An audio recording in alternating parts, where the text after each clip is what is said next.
With its release date fast closing in, the DMZ mode of Call of Duty Warzone 2 finally reveals exactly what players can expect to do. How's it going, folks? My name is obviously Ollie and welcome to the channel.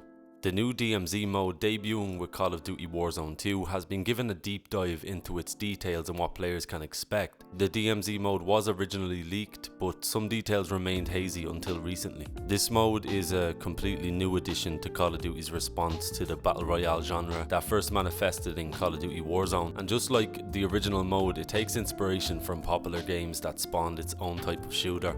In that case, the game is Escape from Tarkov, and DMZ wears its inspiration on its sleeve. Described as a mode for hardcore completionists, it's focused on survival in the face of NPC and PC threats as players try to scavenge for the best gear they can. Once they have all that they want or think they can leave with, they need to reach a safe zone and escape, which will be most players' main objective while playing the game mode. Many players actually expected this with the Warzone 2 and DMZ reveal, but there are a few details that make the mode even more interesting. For starters, players can actually take in one contraband weapon and can pick up even more whilst inside the mode itself by stashing them in a backpack. These weapons can actually be kept if they can escape with them, and more interestingly can exist outside of the traditional Call of Duty progression system. This gives players some tangible incentive to dip into mode's exclusive zone when they spot a weapon that they might want right away. Of course, any of these contraband weapons dropped during the mode are lost forever. There is no getting them back, so yeah,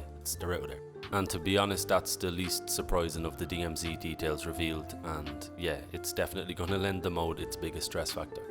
So on top of the goal of getting as much contraband loot as possible, players can take on faction missions. They will have one faction unlocked by default, unlocking others by completing more missions, and beyond these, side missions like rescues and specific target assassinations are also available. So you know, the way players tackle these missions is up to them and is a part of the freedom that DMZ mode will be giving us. There is also no closing circle, with players instead having to deal with sandstorms or encroaching radiation. However, the sources of these can actually be tracked down and dealt with to stop the threat.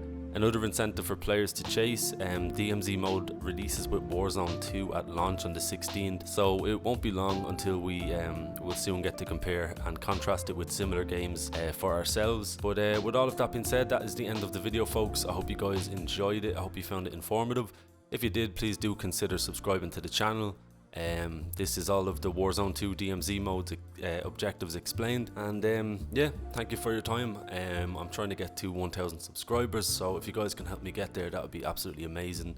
And yeah, have a good night. Thank you.